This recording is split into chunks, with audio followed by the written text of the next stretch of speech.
C'est la femme de Soumaïla Edouard qui est là. Ah bon? Qui est décédée là. Oh. La rivale de la mère de nous. Ouais, je connais. Je connaissais bien. Bonsoir, c'est chers compatriotes gabonais. On va rentrer des qualités respectives. Il existait naguère un exercice auquel se livrait tout un individu lorsqu'il se présentait en public. Sa profession et confession de foi. Je suis Thierry Essam David Mbirakouma, communément appelé le Minotaure de la baie de Cochon, la voix des sans-voix, la cristallisation des aspirations légitimes du peuple souverain, le garant de la légitimité populaire et institutionnelle, frappé du sceau du savoir et de l'onction de la faculté. Ça fait que je voulais aborder cette émission nommée intervention chirurgicale électorale à travers cette première pensée du père des énergies alternatives non renouvelables, c'est-à-dire le père de tous les savoirs, Einstein, communément appelé le cerveau de l'humanité. Le précurseur justement des énergies atomiques, le cerveau humain, est capable de toutes les prouesses. Le cerveau humain est capable de toutes les innovatibilités. Le cerveau humain est également capable de toutes les destructions. Vous êtes à l'émission Atmosphère. Cette émission qui a un caractère pédagogique, un caractère didactique, qui a pour objectif prioritaire la moralisation de la vie publique et particulièrement les potentiels électeurs aux différents scrutins. L'information qui défait la chronique aujourd'hui fait suite à la déclaration de candidature de ce syndicaliste que nous avons tous connu. Un syndicaliste doté d'une certaine moralité, d'une certaine éthique, d'une certaine responsabilité, à savoir le professeur Jean-Rémy Yama. Moi, Sam David Mbirakouma, à ma qualité d'ancien syndicaliste, secrétaire général du syndicat des agents ministériels des Affaires étrangères pendant plusieurs années, et je voudrais non seulement me réjouir de cette candidature inattendue, mais je voudrais tout simplement donner un certain nombre de conseils à mon très cher grand frère Jean-Rémy Yama. Vous savez, je me suis beaucoup battu lorsque Jean-Rémy Yama a été emprisonné. Je me suis battu lorsque Jean-Rémy Yama a été radié de la fonction publique. J'ai fait plusieurs communications et ces communications peuvent être retrouvées sur ma page Facebook. J'avais décrié la gestion scabreuse des ressources humaines par l'ancienne ministre Madeleine Berthe, qui avait non seulement exclu Jean-Rémy Yama du processus éducatif de notre pays où il était enseignant, et Jean-Rémy Yama a été jeté dans l'une des sordides prisons de notre système politique, économique et social, c'est-à-dire la prison centrale de Libreville.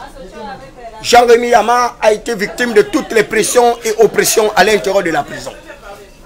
Et il y a un article de mon frère Mazalek Info, Ulrich Malekou, qui est également candidat engagé à l'élection présidentielle, dont je viendrai également peindre le portrait robot de cet acteur politique le plus brillant dont j'ai une parfaite connaissance. Je voudrais rappeler aux uns aux autres que moi, David Mbirakouma, je connais tous les acteurs politiques étatiques gabonais. Je les connais tous. Pour avoir commencé la politique très jeune, j'ai une certaine expérience, une certaine expertise et professionnalisme que d'aucuns ne pourront jamais douter. Jean-Rémy Yama, à travers cet article de Mazalek Info, disait que l'ombre de la mort était en train de déterminer. Son épouse décédée, Jean-Rémy Yama n'a pas pu être exfiltré des jours de la prison centrale de Libreville. À chaque élection présidentielle, Jean-Rémy Yama se retrouvait en prison. Et d'ailleurs, l'élection qui vient de s'achever, avec le triomphe, la victoire d'Ali Bongo Ondimba, quand bien même on voudrait nous faire comprendre le contraire, que ce serait Ondo Osa qui aurait gagné, mais vous savez, moi j'ai menti à la loi. Je sais que la Cour constitutionnelle n'avait pas encore validé la victoire d'Ali Bongo Ondimba, mais je sais du moins que les organes habilités avaient déclaré Ali Bongo Ondimba gagnant de l'élection présidentielle. Jusqu'à ce qu'on m'apporte la preuve du contraire, pour moi, le gagnant de l'élection présidentielle passée, c'est bel et bien Ali Bongo Ondimba. Et il n'y a personne qui pourra me démentir le contraire. Et la preuve, c'est que le coup d'État électoral qui a été occasionné par les forces de défense et de sécurité. D'aucuns parlent de coup de liberté, d'autres parlent de la révolution des palais. Ils savent très bien que cette révolution a été à l'encontre du chef de l'État, Ali Bongo Ondimba, et c'est celui-là qui a été victime de ce putsch électoral. Je voudrais donc rappeler Jean-Rémy Yama, à travers une de ses premières communications. Jean-Rémy Yama disait que l'actuel détenteur exclusif du pouvoir n'avait pas de compte à rendre à qui que ce soit et qui n'était pas redevable d'Ali Bongo Ondimba. Encore moins lui, Jean-Rémy Yama, qu'il était redevable de personne. Mais je voudrais tout de même faire une introspection, pour ne pas dire rentrer dans le plus profond justement de ma conscience, de mon subconscient, mais également de mon inconscient souffrien. Brice Koto Oligui Nguema doit beaucoup à la famille Bongo. Je dis bien, Brice Koto Oligui Nguema doit beaucoup à la famille Bongo. Son oncle Idriss Ngari l'avait bien dit, comment est-ce qu'on allait chercher ce compatriote pour qu'il puisse se retrouver à l'Académie royale militaire au Maroc. Et Brice Koto Oligui Nguema a toujours été le protecteur de la famille Bongo. Brice Koto Oligui Nguema a été le gardien de cette famille. Il a été le protecteur des intérêts de cette famille. Et c'est donc, non pas de gaieté du cœur, que Brice Koto Oligui Nguema a accompli cet acte salvateur, à savoir nous libérer des entraves, des entrailles de ce système monolithique, ce système eschatologique, comateur et apocalyptique que nous avons qualifié de système Bongo PDG. Moi, David Mbelakouma, qui appartenait à ce système, que j'ai toujours dénoncé la gestion aléatoire des ressources humaines avec une espèce d'accumulation de la paupérisation, la pauvreté, la misère et l'exclusion du plus grand nombre de compatriotes gabonais. Et Brice Koto Oligui Nguema a pris la responsabilité qui était la sienne devant l'histoire de mettre fin justement à ce régime dictatorial, un régime autocratique, partisan, individualiste, voire même personnalisé et personnifié à travers la reine Jézabel et son fils des faubourgs de palais de l'Angleterre, du Maroc, du Gabon et de la France, c'est-à-dire Nourdine Bongo Balat. Il s'agissait également de nous débarrasser d'un personnage encombrant, celui-là que nous avons qualifié de Yann Ngolo. Ce personnage sulfureux, sorti des bas quartiers du Haut-Ogooué, dans les savanes justement, de, je ne sais pas comment qualifier ce genre d'oripeau politique. Et voilà un individu comme ça qui a matraqué les Gabonais, qui a matraqué David Mbelakouma. Et je lui avais dit que mon très cher petit frère Yann Ngolo, qu'à Dieu ne plaise, si je suis un fils de l'oralité, un fils de prophète, caractérisé par une certaine vision qui va au-delà justement de vos contingences, tu termineras ta vie en prison. Et qu'à Dieu ne plaise, aujourd'hui, grâce à la majestueuse volonté de Brice Koto Oligui Nguema, cette espèce de clébard, kleptomane politique, se retrouve actuellement dans le jour de la prison centrale de Libreville. Et voilà, nous voilà débarrassés de toutes ces personnes qui ont transformé le Gabon en un véritable champ de ruines. Et pendant ce temps, ils étaient en train de vivre dans l'opulence, dans la luxure, avec sa belle-mère qui se trouvait du côté de la commune de Libreville, et particulièrement à la mairie, qui gagnait des faramineuses sommes de près de 15 à 20 millions de francs CFA par mois, pendant que notre système éducatif, cloisonné par une espèce d'insuffisance d'investissement dans la recherche, et mais également dans les investissements productifs, pour accroître le potentiel et les capacités cognitives des fils des quartiers mal famés que nous sommes. Aujourd'hui, le système éducatif gabonais est caractérisé par une double appartenance. Vous avez une école de nantis, une école de riches, de bourgeois, des aristocrates, des plutocrates émergents, et vous avez de l'autre côté une école de seconde zone électorale dans laquelle nous avons appris. Et c'est fort de ce contexte, moi, David Mbelakouma, à ma qualité de fils de prolétaire sorti de ces écoles de seconde zone électorale, que je me suis engagé en politique pour apporter une réfléchie aux populations victimes de toute forme de paupérisation et de marginalisation. Jean-Rémy Yama, je le répète, comme je le dis pour Brice Koto Oligui Nguema, Brice Koto Oligui Nguema doit beaucoup à la famille Bongo Ondimba. Et il a une véritable relevance à l'égard de cette famille. Et je pense d'ailleurs que c'est par reconnaissance qui n'a pas permis que le peuple gabonais puisse jeter Ali Bongo Ondimba dans une solide prison, connaissant sa situation de prévarication sanitaire. Et Jean-Rémy Yama, je dis même Jean-Rémy Yama, Brice Koto Oligui Nguema a plutôt tout fait pour protéger notre papa Ali Bongo Ondimba, dont moi, David Mbeyakouma, j'ai beaucoup d'estime, du respect, sinon de la considération, parce que moi également, je dois beaucoup à la famille Bongo Ondimba. C'est grâce à Omar Bongo Ondimba que j'ai intégré le ministère des Affaires étrangères par un décret présidentiel. C'est grâce à Omar Bongo Ondimba que j'ai pu obtenir le minimum qu'il me fallait pour pouvoir survivre dans un système assez difficile, le système Bongo PDG, ce système qui m'a meurtri, qui a volé ma jeunesse, qui a volé mon savoir, ce système qui a tout fait pour me reléguer comme une simple pauvrette. Malheureusement pour ce système, ma force de caractère, mon courage, ma détermination n'a pas permis à ce système de pouvoir me broyer. Et j'entends rester debout. Donc Brice Koto Oligui Nguema doit beaucoup à la famille Bongo. Et il le doit encore davantage parce qu'il est en face d'un défi. Le défi qu'Ali Bongo Ondimba a relevé, à savoir qu'il met au défi Brice Koto Oligui Nguema de faire mieux que lui. Mais Ali Bongo Ondimba avait un projet de société que nous avons qualifié et appelé le plan stratégique Gabon émergent, qui avait deux pôles d'excellence, à savoir un Gabon vert, caractérisé par une industrie agricole qui devait être mécanisée à haute intensité capitalistique. Et vous avez également son second projet qui était celui de l'industrialisation. Transformer notre économie pour la sortie d'une économie de rente en une économie de production. Et ensuite, il avait son troisième pilier qui était celui de Gabon des services, caractérisé par des investissements dans le domaine de nouvelles technologies, de l'information et de la communication. Malheureusement, nous sommes au bilan. Et Ali Bongo Ondimba nous l'avait dit, qu'il ne sera heureux que lorsque les Gabonais seront heureux. Il ne sera fier de sa politique que lorsque cette politique sera profitable à l'ensemble de tous les Gabonais. Et Ali Bongo Ondimba de nous promettre l'avenir en confiance, de nous promettre justement que le Gabon sera émergent à l'horizon 2025. Nous sommes à 2025.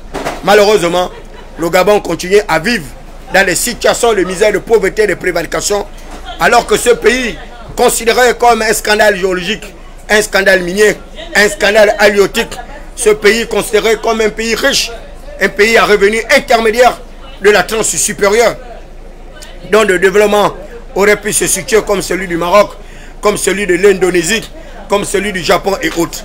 Malheureusement, à cause de la kleptomanie politique de ces acteurs politiques sans base électorale, ces gérontocrates précambiens qui ont détruit les piliers de nos Gabons émergents, qui ont détruit ce que faisait de nous la fierté au milieu des pays de l'Afrique centrale.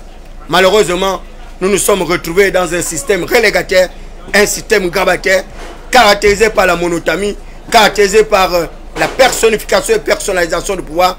Et aujourd'hui, le Gabon était la rizière. Et c'est à ce sens que je voudrais d'ailleurs féliciter au passage Brice Koto Oligui Nguema pour sa prise courageuse de participation en nous débarrassant de ce système eschatologique, le système Bongo PDG, qui nous a permis de sortir des amarres de ce monotisme abject sauvage que nous avons rejeté depuis l'avènement de la démocratie en 1990 avec la Petroceïka de Mikhail Gorbatchev, avec le discours de la Baude de Jean-François Mitterrand, qui conditionnèrent l'aide publique au développement par la mise en place de processus de démocratisation de masse. Malheureusement, à la lumière de la raison, tous les pays de l'Afrique francophone, sous le giron français, se sont caractérisés par l'autocratisme au pouvoir. Et vous arrivez dans tous ces pays de l'Afrique francophone, vous retrouverez des vieillards à la tête des dirigeants. Vous avez du côté du Cameroun un vieillard de plus de 90 ans qui est resté plus de 40 ans au règne du pouvoir, alors que les Camerounais arrivent à vivre dans les conditions les plus précaires au même titre que le Gabon. 43 ans de règne de gouvernance pour Paul Biya. 43 ans de règne de gouvernance pour celui de la Guinée équatoriale. 42 ans de règne de gouvernance pour Omar Bongo Ondimba. 38 ans pour le règne de gouvernance du côté du Togo. 40 ans de règne de gouvernance du côté du Tchad, du Centrafrique, etc. Les exemples comme ça, je pourrais les multiplier jusqu'à l'infini. Voilà ceux-là qui ont combattu l'esclavage, ceux-là qui ont combattu la discrimination, ceux-là qui continuent à régenter des systèmes autoritaires, des systèmes dictatoriaux, des systèmes extrémistes. Et là, je voudrais faire appel à la jeunesse africaine, et particulièrement celle du Sénégal, pour saluer justement ce leader qu'on appelait M. Sonko. M. Sonko aujourd'hui est une véritable référence de la bataille de la marginalisation des couches de population les plus précaires. Grâce à son leadership, Sonko s'est battu contre un régime dictatorial au Sénégal pour pouvoir imposer un système de démocratie pluraliste. Aujourd'hui, Sonko est le premier ministre du Sénégal. Le Sénégal qui fait rêver en matière de démocratie pluraliste. Je voudrais également saluer la mémoire d'un jeune compatriote, celui du côté justement de la Côte d'Ivoire, Guillaume Soro, qui a mené également une véritable bataille d'affirmation des minorités du côté de la Côte d'Ivoire. Saluer Bleu Koudé, ce patriote africain qui a défié justement la reine française, qui a défié les militaires français parce qu'il voulait justement une certaine autonomisation des peuples ivoiriens. Et là, vous avez encore un autre papy qui est du côté de la Côte d'Ivoire avec des mandats illimités, des mandats qui s'éternisent, alors qu'il n'a pas compris lui également qu'il était lui là le chantre d'une véritable démocratie pluraliste. Donc tous les pays de l'Afrique francophone sont caractérisés par les dictatures. Et aujourd'hui, ces dictatures sont en train de prendre fin grâce à l'intrusion des forces de défense et de sécurité dans notre ordonnancement juridique. Autrefois, les constitutions de par le monde avaient encadré, inséré, calénassé les forces de défense et de sécurité à l'intérieur d'un ordonnancement juridique. Ces constitutions disaient quoi? Elles disaient ceci. Ceci qui veut dire corriger, enseigner, convaincre et instruire que les forces de défense et de sécurité devaient garantir les régimes librement consentis par le peuple souverain. La souveraineté du peuple, c'est la souveraineté populaire. La souveraineté du peuple, c'est le suffrage universel. La souveraineté du peuple, c'est le suffrage universel. C'est la liberté, justement, l'autonomisation du vote. L'élection qui doit être le centre, l'épicentre, justement, de tout ce que nous devons faire dans le cadre d'une espèce de légitimation du pouvoir au sommet de l'État, mais également au sein de nos différentes chambres bicamérales et les collectivités locales et décentralisées. On m'appelle le prince Adouma, David Mberakouma, le minotaure de la baie de cochon, la cristallisation des aspirations légitimes du peuple souverain, le garant de la légitimité populaire et institutionnelle, le bon sens populaire agressé par des promesses non tenues d'un certain nombre d'avatars politiques sans base électorale. Frappé du sceau du savoir et l'onction de la faculté. Vous êtes donc à l'émission Intervention chirurgicale électorale, l'émission Atmosphère qui est une émission à caractère pédagogique. Je fais ce bref récit pour vous démontrer que les forces de défense et de sécurité ne sont pas arrivées là par hasard. Et ces forces de défense et de sécurité sont censées être venues mettre fin justement à toutes ces dictatures pour arriver à la limitation des mandats. Et là, je voudrais saluer justement l'ingéniosité de Brice Koté Oligui Nguema qui nous a permis d'avoir une constitution inclusive, un code électoral inclusif avec la participation de l'ensemble de tous les concitoyens. Il nous a permis d'avoir justement, de par notre constitution, des mandats limités. Des mandats limités, 7 ans, renouvelables une seule fois 14 ans. Et après, vous allez voir ailleurs. Cette disposition constitutionnelle avec une prescription, une imprescriptibilité, va permettre à travers son intangibilité d'arriver à ce qu'on appelle l'alternance au sommet de l'État. Et c'est à ce juste titre que je continue à saluer justement ce brave homme, Brice Koté Oligui Nguema, qui a permis à David Mberakouma de pouvoir rêver. Rêver une ère rajeunie, rêver une atmosphère qui puisse nous permettre justement d'avoir les meilleures perspectives. Non pas rêver, comme le disait Alain-Claude Bébinzé, cet acteur politique que je connais très bien, mais qui a tout de même passé le temps à matraquer psychologiquement, psychiquement et psychosomatiquement le peuple gabonais à travers ses périphrases. Lui qui disait que les Gabonais vivaient au-dessus de leurs moyens. Et aujourd'hui, il est à la croisée des chemins, confronté à la même dure réalité du peuple souverain. Alain-Claude Bébinzé qui le disait d'ailleurs, que les Gabonais doivent espérer contre toute espérance, parce qu'il a tiré justement ces périphrases de son père, le père Paul Mbabé Solo, qui avait promis le Gabon monts et merveilles à travers sa philosophie politique basée sur une certaine manipulation de l'opinion publique. L'école cadeau, l'hôpital cadeau, le travail pour tout le monde, c'était une véritable allégorie, une supercherie politique. Et aujourd'hui, hors de nous la manipulation. Parce que nous voulons rester conscients. Et là, je voudrais une fois et le plus dire à mon frère Jean-Rémy Amar que l'actuel détenteur du pouvoir, Brice Koté Oligui Nguema, doit beaucoup à la famille Bongo. De la même manière, moi, David Mberakouma, je dois beaucoup à la famille Bongo, Brice Koto Oligui Nguema encore pire, parce qu'il était commandant en chef de la garde républicaine. Brice Koto Oligui Nguema a également bénéficié de toutes les opportunités que le système Bongo PDG l'a permis d'avoir. Et c'est d'ailleurs à raison qu'il a réussi à protéger ces gérontocrates politiques qui ont plombé justement l'économie de notre pays. Et aujourd'hui, Brice Koto Oligui Nguema, dans sa recherche de la pacification du peuple souverain avec ses institutions, n'a pas permis justement de régler le compte à ce nombre d'acteurs politiques étatiques aujourd'hui qui arrivent à narguer le chef de l'État, qui arrivent à vouloir augmenter sa tension artérielle, son taux d'adrénaline. Mais quand cela ne plaît, de toutes les façons, nous sommes à la période fatidique et nous nous rapprochons de plus en plus du 12 avril prochain. Et je vous le dis, vous entendrez parler de David Belakouma en tant que soutien inconditionnel, soutien indéfectible du chef de l'État Brice Koto Oligui Nguema par reconnaissance. Et je vous le dis, je le répète, je ne ferai pas le kunabéliste mauvais aloi parce que je suis un acteur éclairé, je suis un acteur doté d'une certaine compétence, d'une expertise qui ne peut pas être recusée par qui que ce soit. Allez-y dire à Jean-Rémy Yama que David Belakouma est sur sa page Facebook et qui vient ici. Et d'ailleurs, il aura l'occasion d'être invité à l'émission Atmosphère de la même manière que ma soeur Princesse Souba arrive à inviter les acteurs politiques à son émission Purgatoire. Jean-Rémy Yama doit beaucoup à Brice Koto Oligui Nguema. Sans Brice Koto Oligui Nguema, sans la révolution du palais, ou bien sans la révolution, sans le coup de liberté, et il y a longtemps, on n'aurait plus entendu parler de Jean-Rémy Yama. Il serait certainement enterré dans le monde de l'oubli. Il serait certainement frappé de l'ombre de la mort là où il était dans la prison centrale. Cette prison rétrograde où il vivait dans pratiquement 1 mètre carré avec un appareil respiratoire. Et Jean-Rémy Yama a pu être élu député à partir de cette sordide prison parce que jusqu'à présent, il n'avait pas bénéficié du principe de la présomption d'innocence, mais c'est plutôt la présomption de culpabilité qui avait frappé Jean-Rémy Yama. Et Jean-Rémy Yama est sorti de la prison par la volonté politique de Brice Koto Oligui Nguema et non pas par un jugement qui a été rendu par une instance judiciaire que ce soit.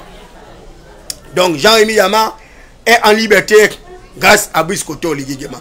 Il ne peut pas dire, comme il a dit de manière péremptoire, qu'il ne doit rien à Brice Koto Oligui Nguema, à moins que ce soit une méconnaissance de ses actes ou bien une espèce d'ignorance maladive, parce qu'il aimerait également faire table rase, il aimerait oublier ce que nous venons de vivre présentement. Donc Jean-Rémy Yama doit beaucoup à Brice Koto Oligui Nguema, ne serait-ce que du fait de l'avoir fait sortir de la prison. Jean-Rémy Yama également doit beaucoup à Brice Koto Oligui Nguema. Il le doit encore davantage, parce que Jean-Rémy Yama a été nommé sénateur de la transition. Jean-Rémy Yama n'a jamais été conseiller municipal, comme David Belakouma, qui était conseiller municipal, non pas par défaut, par excès, mais parce que nous avons été élus sur une liste de 29 membres. Nous avons remporté l'élection dans le 3e arrondissement de la commune de Libreville, et particulièrement au premier siège, avec Rose Christiane Osuka Rapola. Donc Jean-Rémy Yama est sénateur par défaut. Il n'est pas sénateur par une voie de légitimation du peuple souverain. Il est sénateur par la volonté du prince Béton, par la volonté du prince Machiavel, donc Brice Koto Oligui Nguema. Donc dire aujourd'hui que Jean-Rémy Yama ne doit rien à Brice Koto Oligui Nguema, eh bien c'est tout simplement de l'hypocrisie, c'est le caméléonisme, c'est la manipulation, et vous ne devez pas céder à ce genre de tartufferie, à ce genre d'espièglerie, parce que vous devez rester vrai. Brice Koto Oligui Nguema aujourd'hui est celui-là qui constitue une véritable alternative du développement politique, économique et social de notre pays. Et Brice Koto Oligui Nguema en a apporté la preuve. Je viens de passer du côté de l'Office national de l'emploi où j'ai trouvé près de 600 personnes en attente du dépôt de leur dossier pour avoir accès justement à une espèce d'autonomisation pour pouvoir bénéficier de la générosité du chef de l'État à travers les taxis qu'il aurait mis à la disposition des Gabonais pour arriver non seulement à autonomiser les Gabonais, mais à nationaliser justement ce secteur, le secteur du transport. Aujourd'hui, vous allez rencontrer des milliers de personnes qui arrivent à se réjouir justement de cette vision clairvoyante de Brice Koto Oligui Nguema. Et au moment où je vous parle, il y a près de 5000 dossiers là-bas en attente pour pouvoir acquérir un taxi grâce à Brice Koto Oligui Nguema, qui aujourd'hui met des véritables politiques structurelles de lutte contre le chômage, de lutte contre la pauvreté et la prévarication. Je ne voudrais pas faire un bref bilan de Brice Koté Oligui Nguema parce que la PE n'y sait pas. J'attends qu'il se déclare candidat et je vous apporterai la preuve, je vous apporterai les éléments nécessaires, les éléments argumentatifs qui soutiendront mon action, qui soutiendront ma position de soutien inconditionnel de Brice Koté Oligui Nguema. Mais dans tous les cas, Brice Koté Oligui Nguema aujourd'hui a donné une nouvelle espérance au plus grand nombre de compatriotes gabonais. C'est plus de 20 000 emplois créés dans la fonction publique à travers le dégel. Ce dégel qui a permis à nombre de compatriotes aujourd'hui de repartir à l'école. Et demain, ces compatriotes vont changer de catégorie. Ils vont bénéficier des emplois bien mérités. Au même titre qu'Éric Otiété, cet acteur politique que nous avons connu tous dans la toile. Éric Otiété, il n'a pas les papiers, il n'est pas diplômé, il n'est diplômé nulle part, mais aujourd'hui, qui bénéficie de la faveur de Brice Koté Oligui Nguema à travers une fonction nominative grâce à l'audience que le chef de l'État nous avait accordée. Aujourd'hui, il embrasse une faramineuse somme de 1 800 000 francs CFA du côté de l'hôtel de ville où il est conseiller du maire de Libreville par la volonté de Brice Koté Oligui Nguema, mais avec le document de David N'Birakouma qui avait été signé du chef de l'État. Et je suis au regret de constater que c'est Éric Otiété aujourd'hui qui fait de David N'Birakouma son pugilat, son perturbo. Vous voyez bien, c'est la nature de l'être humain. Ils vivent dans l'ingratitude. Ce sont des personnes sans éthique, sans morale, sans probité, des personnes viles et serviles qui ne peuvent pas avoir une certaine responsabilité de reconnaître le bienfait qu'on leur attribue. Mais qu'à cela ne tienne, nous continuerons à mener les mêmes batailles que nous avons toujours menées. Moi, David N'Birakouma, je ne me fatiguerai jamais. Le peuple, c'est ma vie. Le peuple, c'est ma passion. La recherche de son confort et bien-être font partie de mon engagement politique, patriotique et républicain. Jean-Rémy Yama, aujourd'hui, vient de se déclarer candidat à l'élection présidentielle anticipée le 12 avril prochain. Il est de même également pour Ulrich Malekouk. Il est de même pour l'ensemble des candidats qui vont aller dans cette bataille électorale contre Brice Koté Oligui Nguema. Vous me retrouverez sur votre chemin et je vous le dis, il faut que vous le sachiez, les batailles vont être rudes et difficiles parce que moi, David N'Birakouma, je ne perds jamais mes batailles. Les simples batailles dont on a pensé que je les avais perdues, je les ai considérées comme des simples entraînements. Au moment où je vous parle, je vous annonce que j'ai été rétabli justement dans mon poste de fonctionnaire du ministère des Affaires étrangères, catégorie A, hiérarchie A2, alors que les pauvres collaborateurs du chef de l'État qui ont volé mes véhicules, qui ont volé mon matériel, mon quartier général, qui ont volé ma nomination, ont été encore les premiers à m'identifier comme un fonctionnaire fantôme en voulant se débarrasser de moi de la fonction publique, alors que je leur avais dit que leur action ne prospérera pas parce que je suis un fonctionnaire diplômé instruit, diplômé de l'école de préparation cadre législative, section diplomatie 29e promotion, avec 12,89 annuels de moyenne, alors que le premier a à peine 13 de moyenne, avec 17 de moyenne de soutenance sur 20. C'est pour que vous allez dire à Éric Otiété que David N'Birakouma a dit que les preuves entre ses mains sont ses outils de communication. Et qu'on le veuille ou pas, que vous le sachiez ou pas, je suis le meilleur de vous tous. Il n'y a aucun interlocuteur, il n'y a aucun soutien du chef de l'État qui puisse parler aussi aisément comme David N'Birakouma. Vous pouvez le remarquer, je n'ai aucun papier. Il n'y a pas, il n'y a pas les papiers, mais le raisonnement est cohérent, c'est fluide, parce que c'est toute une expérience. C'est tout un apprentissage. C'est 30 années justement de soumission au parti démocratique gabonais et particulièrement au sein de son organisme spécialisé, l'UJPDJ. L'UJPDJ qui m'a permis de gravir les échelons. L'UJPDJ qui a permis à David N'Birakouma d'avoir une certaine pédagogie, une certaine éthique, un certain nombre d'arguments, sans compter également le cours à l'université Omar Bongo Ondimba en faculté de droit. Et je voudrais une fois de plus également réaffirmer mon soutien à notre professeur Rossatanga Rigno, qui était là lorsque le chef de l'État m'a reçu. Rossatanga Rigno, qui n'a pas respecté également la volonté du chef de l'État, qui n'a pas fait en sorte que ma nomination puisse être actée. Rossatanga Rigno, secrétaire général de la présidence de la République, qui n'a pas respecté les instructions du chef de l'État devant son collaborateur, et ils n'ont pas pu équiper mes quartiers généraux. Aujourd'hui, c'est le corps défendant que j'arrive à faire cette vidéo avec un téléphone, non pas de nouvelle génération, mais des téléphones issus de nos quartiers malfamés. Et c'est pourquoi vous voyez bien qu'il n'y a pas la luminosité, mais qu'à cela ne tienne, on arrive à faire avec le peu dont nous disposons. Kosatanga Rigno était mon enseignant en sociologie politique. Je voudrais également faire remarquer que mon frère Patrice Ota m'a permis d'avoir un certain nombre de rudiments en économie. Et c'est pourquoi je suis un débatteur redoutable. Je suis un débatteur redoutable. Je suis capable de débattre sur toutes les problématiques. J'ai bien toutes les problématiques. Et c'est pourquoi j'ai été frappé du sceau du savoir et l'onction de la faculté. L'onction, la faculté des sciences juridiques. L'onction, la faculté des sciences médicales. L'onction, la faculté des sciences théologiques. Mon père Ecclésiaste le disait dans ses réflexions qu'il avait vu comme une espèce d'injustice de la part de celui qui gouvernait. À savoir que la folie occupait les lieux très élevés. Et pendant que les esclaves étaient sur les chevaux, les rois marchaient par terre et par conséquent tous les fondements de la terre étaient renversés. Moi, David Niberakouma, je suis le parfait conseiller du chef de l'État.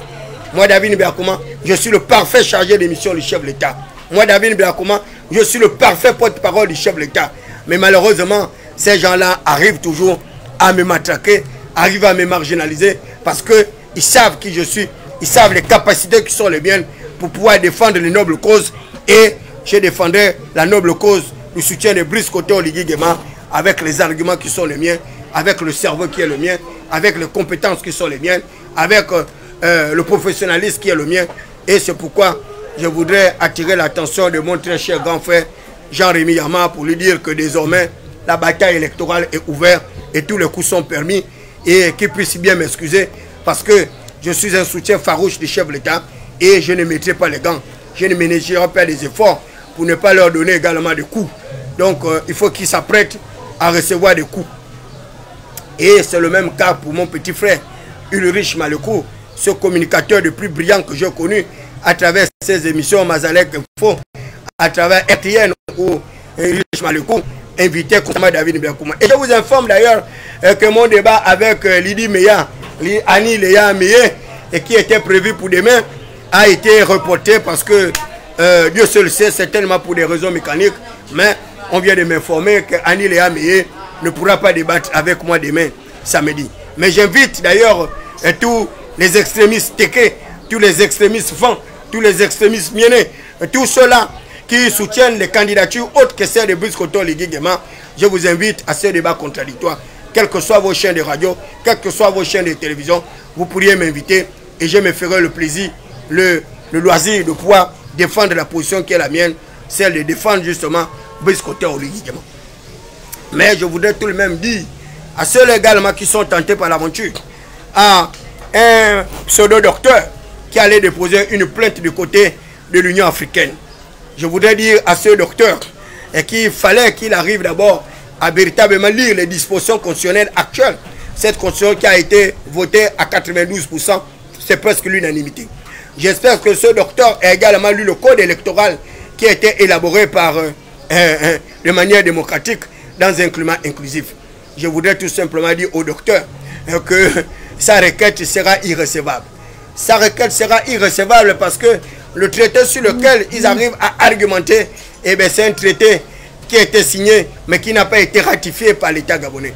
Un traité signé non ratifié n'a aucune valeur juridique. Un traité signé non ratifié n'a aucun caractère exécutoire et par conséquent, leur disposition querelleuse ne peut pas concerner l'État gabonais et ne peut pas concerner Brice Koté Oligui Nguema.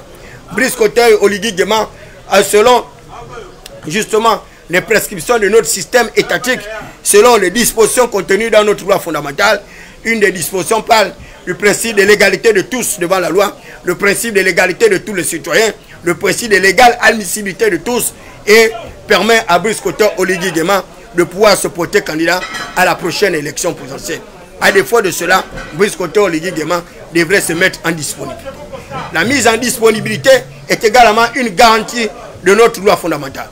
La mise en disponibilité fait partie également de nos garanties du statut général de la fonction publique. Donc, les forces de défense et de sécurité aujourd'hui bénéficient d'un régime privilégié à travers la loi fondamentale, à travers le code électoral et avec les magistrats et les comptables publics, ils peuvent se mettre en disponibilité et pouvoir participer au débat contradictoire public, participer aux différentes élections. Donc, ceux-là qui arrivent à arguer et qui arrivent a menti que Brice Koté Oligui Nguema ne devrait pas être candidat à l'élection présidentielle, eh bien c'est tout simplement parce qu'ils ont peur de Brice Koté Oligui Nguema. Ils ont peur de cet acteur politique aujourd'hui. En 14-15 mois d'exercice du pouvoir, a apporté la preuve qu'il était capable de donner une nouvelle espérance au peuple gabonais. Plus de 25 000 emplois créés en moins de 2 ans. Avec plusieurs milliers de bâtiments administratifs construits pour lutter contre les baux locatifs.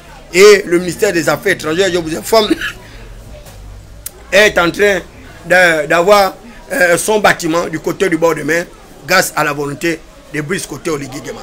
Aujourd'hui, on l'appelle le prince béton pour la simple raison que dans toutes nos villes et villages, eh bien, Brice Koté Oligui Nguema a privilégié à la place du bitume le béton pour pouvoir lutter contre les intempéries et avoir un réseau routier carrossable et praticable en toutes ces raisons. Si vous allez du côté de Makoko, vous allez du côté de Chibanga, vous allez du côté de Yem, partout sur l'ensemble du territoire, eh bien, Brice Koté Oligui Nguema aujourd'hui est un véritable phénomène. Un véritable phénomène dans la recherche justement de l'industrialisation de notre pays. Un véritable phénomène dans la construction des infrastructures de notre pays. Et aujourd'hui, Brice Koté Oligui Nguema fait plaisir au peuple gabonais. Et c'est pourquoi le peuple gabonais est consentant à ce qu'il soit candidat à la prochaine élection présidentielle. Mais comme je vous le disais, je ne fais pas de coulabélisme pour appeler Brice Koté Oligui Nguema à être candidat à sa propre succession pour la simple raison que cela ne m'avantagerait en rien. Moi, je l'avais dit déjà au chef de l'État il y a 14 mois qu'il serait souhaitable qu'il soit candidat à la prochaine élection présidentielle pour poursuivre son œuvre salvatrice de construction des piliers de notre pays. Le Gabon de nos ancêtres, construire l'unité de notre pays, arriver à pacifier les acteurs politiques étatiques gabonais. Et là, je voudrais faire mien avec Brice Koté Oligui Nguema qui a condamné les actes de Minzik, qui nous continuons à condamner d'ailleurs les actes du septentrion. Nous sommes en démocratie, nous acceptons les débats contradictoires, nous devons également accepter que les autres candidats puissent mener à bien leur opération de charme électoral. Donc dites aux populations du septentrion que ce n'est pas en faisant ce qu'ils sont en train de vouloir faire qu'ils aideraient le chef de l'État. C'est de la lâcheté, c'est la médisance et c'est de l'incapacité notoire lorsque vous empêchez votre adversaire de pouvoir aller vers les populations alors que la démocratie consiste justement à tenter d'aller convaincre les populations et quel que soit le lieu et l'espace où ils puissent se trouver. Allez-y donc dire à mon très cher frère, grand frère Alain-Claude Biebinze, que nous sommes à quelques semaines de la fin du dépôt de candidature. Dites-lui que David Nberakoma a dit qu'il attend avec beaucoup d'intérêt ta candidature à l'élection présidentielle, parce qu'à mon sens, c'est ta candidature qui serait beaucoup plus intéressante pour moi, sans quoi les autres candidatures sont des menus frétins, des candidatures à faible impact sociologique, des candidatures à faible impact de développement. Ce sont des candidatures fantaisistes, des candidatures qui n'auront aucune incidence dans la recherche du développement politique, économique et social de notre pays. Parce que ces différents candidats ne peuvent même pas débattre avec David Nberakoma si réellement moi j'aurais pu être candidat à cette élection présidentielle. Nombreux parmi ces candidats, je leur offrirais mort de la poussière. Et d'ailleurs, vous voyez même, comment dire ça, le contenu de leur projet de société ne ressemble à rien. On dirait des projets de société ramassés dans les petits quartiers malfamés. Et pourtant, ce sont des intellectuels. Mais ils ne sont pas capables d'étoffer leur projet de société. Un projet de société, un programme de société est une boussole de votre processus de gouvernance politique, économique et sociale lorsque vous allez arriver à la tête de l'État. Votre politique étrangère, votre politique intérieure, comment est-ce que vous allez financer le développement, etc., etc. Mais malheureusement, ces candidats également n'ont pas les papiers. Bobby Sangoubiwe, il n'y a pas les papiers. Ils sont au même rythme que mon frère Eric Tchétché. Ils n'ont pas les papiers, il n'y a rien. Hein? Même les certificats d'études primaires indigènes, ils n'ont pas. Les CPI, les certificats d'études primaires élémentaires, ils n'ont pas. Mais vous leur voyez faire la grande gueule sur la toile dans les réseaux sociaux parce qu'ils bénéficient des régimes privilégiés de Brice Koté Oligui Nguema dont ils sont devenus des amis, dont ils sont devenus des copains, dont ils sont venus des coquins, des fantassins, des consanguins. Et grâce à leur relation particulière avec Brice Koto Oligui Nguema, aujourd'hui ils arrivent à narguer le peuple parce qu'ils ont bénéficié de la grâce, de la faveur de Brice Koto Oligui Nguema. Malheureusement, ils n'ont pas d'argument. Ils ne sont pas capables de défendre la politique du chef de l'État parce qu'il n'y a pas les papiers. Bissangou Bibe, il n'y a pas les papiers. Il n'y a pas les papiers. Ils n'ont pas les papiers. Il n'y a pas les papiers. Je vous dis, ils n'ont pas les papiers. Ils ne peuvent pas parler pendant 1 heure comme ça, comme David Nberakoma, sans papier, sans document. Ils ne peuvent pas. Et c'est pourquoi je le dis. Et je le répète. Je suis le meilleur de tous. Je suis le meilleur de tous. Hein? Avoir un cerveau comme le mien, oh là là, à côté du chef de l'État, mais ces gens-là, le chef de l'État se passerait oisivement d'eux. Mais comme ils savent, depuis le port de Mabongo Débat, ils avaient toujours tout fait pour m'exclure. Mais à l'époque de Mabongo Débat, j'étais toujours directeur de campagne de la jeunesse. Moi, David Nberakoma. C'est à l'époque d'Ali avec les petits-fils des palais, des faubourgs, des quartiers mal famés, des pays industrialisés, qui sont venus nous vendre le vent avec les diplômes contrefaits, des diplômes obtenus et par compromission et par compromis. Aujourd'hui, leurs diplômes ne servent à rien. Hein? Parce que le diplôme est une présomption de connaissance et non une certification d'aptitude professionnelle. Et regardez, celui-là hier, dont on vantait l'expertise, le docteur Akouré, qui venait également avec ses périphrases, critiquer l'action de Omar Bongo Débat, critiquer l'action d'Ali Bongo Débat. Mais regardez votre Akouré, depuis qu'il est à la tête du ministère de l'énergie. À l'époque d'Alain Claude Bimidje, nous avons une seule coupure. Depuis qu'il est là au ministère de l'énergie, nous sommes à 5 coupures journalières.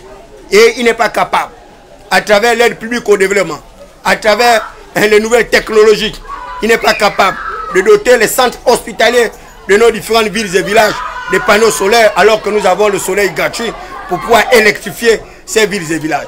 Aujourd'hui, par l'effet de la biomasse, on transforme la poubelle en énergie électrique. Le docteur Akouré n'est pas capable de donner une espérance à ce malade en fin de cycle, ce malade en fin de vie qui vit dans une situation de monopole et dont il n'est pas capable d'arriver à rentabiliser son activité productive. La SE aujourd'hui constitue une véritable épine dorsale pour les pouvoirs publics. Et malheureusement, ils n'ont pas de solution pour pouvoir mettre fin à l'hégémonie de la SCJ, à sa suprématie, parce qu'ils ne savent pas comment sortir de ce guépier. Moi, David Nberakoma, j'ai des solutions à tous ces problèmes. Il s'agit de mettre en place le système des oligopoles, mettre la SCG en situation de seule compétitivité et vous allez voir comment le service de la SCG va commencer à s'améliorer. Malheureusement, ils ne sont pas dans ce processus. Et vous voyez bien également le chef de l'État a appelé tous ses experts. Mais regardez, un contrat d'électrification du Grand Libreville à travers un bateau turc qui se trouverait au large du Komo ou de l'océan Pacifique ou Atlantique, que sais-je, ou bien au niveau de la mer Rouge.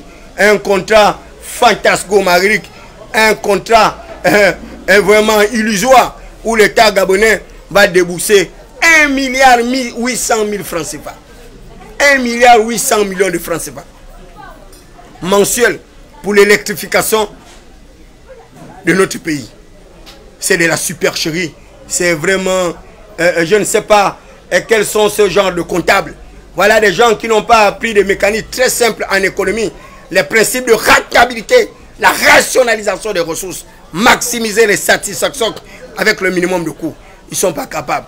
Aujourd'hui, c'est à mon corps défendant et c'est honteux d'apprendre que c'est la Guinée équatoriale, ce petit pays qui hier ne pouvait pas parler au prince Adouma, que nous sommes Gabonais dans notre essence, dans notre génétique moléculaire, et que ce soit ce petit pays, la Guinée équatoriale, qui aujourd'hui va donner le courant, l'électricité dans le grand Septentrion, le Grand Nord.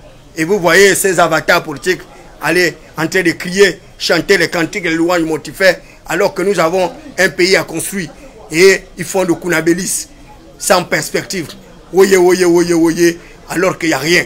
Les populations vivent dans la misère, dans la pauvreté, dans la prévarication. Et ils ne sont pas capables d'accompagner Brice Koto Oligui Nguema dans la mise en place de nouvelles politiques publiques, relancer la croissance économique en luttant contre les déficits budgétaires, en luttant contre la pauvreté, en luttant contre la concussion, en luttant contre la corruption, en luttant contre l'enrichissement illicite. Et vous avez vu, à peine nous sommes sortis de la transition, ils arrivent à augmenter l'architecture gouvernementale avec l'affectation de nouveaux postes de ministres d'État. Et ces gens-là, ils pensent faire du bien au chef d'État alors qu'ils accumulent chaque jour des déficits budgétaires chroniques avec une impossibilité, une improbabilité d'avoir des ressources financières disponibles pour pouvoir financer le progrès, pour pouvoir financer justement les activités productives génératives de revenus et accompagner l'action du chef d'État. Il est de même pour les collectivités locales décentralisées ou déconcentrées ou décongestionnées, où nous avons des maires qui sont des forces de défense et de sécurité totalement incapables d'arriver à des ajustements structurels, incapables d'arriver à rationaliser justement leurs différentes circonscriptions administratives et territoriales. Regardez le maire de Libreville, un pseudo général avec des étoiles qui ne lui servent à rien. Un général incapable d'enlever la poubelle dans le grand Libreville. Alors que le chef de l'État a acheté des engins. Je ne sais même pas comment le chef de l'État continue à garder cet acteur. Je ne sais pas pourquoi. Alors qu'il n'y a pas longtemps, on venait de démettre le maire de la commune Ntoum. Alors que ce maire-là est venu avec les bonnes initiatives. Il est même allé signer un contrat avec des partenaires au développement du côté de Dubaï. Il est arrivé même à améliorer significativement les conditions de vie des agents du côté de la mairie en améliorant significativement leurs conditions salariales. Et lui, on l'enlève à pieds joints à un mois de l'élection présidentielle avec également notre maire Air Force Bina et du côté de l'hôtel de ville, il n'y a rien. Alors que l'hôtel de ville brasse beaucoup de milliards dans le marché de Libreville et cet argent est détourné par ces sexagénaires ménopausés politiques sans base électorale et ceux-là qui ont empêché David Mbelakouma de rêver en supprimant mon nom de l'hôtel de ville où je devais aller réorganiser le syndicat de l'hôtel de ville, réorganiser les effectifs de l'hôtel de ville pour les entraîner en maturation parce que l'hôtel de ville est une véritable mare électorale avec des électeurs qu'on aurait pu transformer en acquis pour Brice Côté Oligui Nguema. Malheureusement, c'est peine perdue. À plus de 14 mois, ces gens-là n'ont pas été capables de laisser David Mbelakouma faire son travail. Et aujourd'hui, c'est à mon corps défendant que nous allons aller vers une bataille électorale avec moins de chances possibles de pouvoir battre courageusement ces personnes alors que nous leur aurons infligé une véritable raclée si ces gens-là avaient compris la véritable vision de Brice Côté Oligui Nguema qui essaie de faire du Gabon un véritable pôle attractif de développement. Merci très chers compatriotes gabonais. Vous me retrouverez tout à l'heure sur ma page Facebook dénommée David Mbelakouma, le Minotaure de la baie de Cochon, la voix des sans-voix, la cristallisation des aspirations légitimes du peuple souverain, le garant de la légitimité populaire et institutionnelle, le bon sens populaire agressé par des promesses non tenues, par un certain nombre d'avatars politiques tapis dans l'ombre des arcanes secrets du pouvoir exécutif, frappé du saut du savoir et l'onction de la faculté. Vous étiez là à l'émission Atmosphère, animée par le prince Adouma, David Mbelakouma, la voix des sans-voix. Allez, qu'à Dieu ne plaise, que le Seigneur protège Brice Côté Oligui Nguema, ses deux épouses, avec l'ensemble des membres de sa famille. Merci de votre bien-aimable attention. Saluez-moi le monsieur Bob Mengom, le candidat à la vie, non pas le candidat à la mort. Dites à Bob Mengom de se préparer parce que la semaine prochaine, je ferai tout pour faire en sorte que Bob Mengom soit reçu par le chef de l'État gabonais, son excellence Brice Côté Oligui Nguema, d'ailleurs qui me suit sur ma page Facebook. Excellence, monsieur le président de la République, j'ai un groupe de 10 personnes, 10 leaders de quartiers malfamés, que je ferai tout pour que vous puissiez les recevoir et c'est moi qui porterai cette délégation. Moi, Thierry Sam David Mbelakouma, votre fidèle interlocuteur, celui-là qui soit capable de défendre votre politique partout où besoin se fera. Allez, ciao, ciao. Hasta la victoria siempre.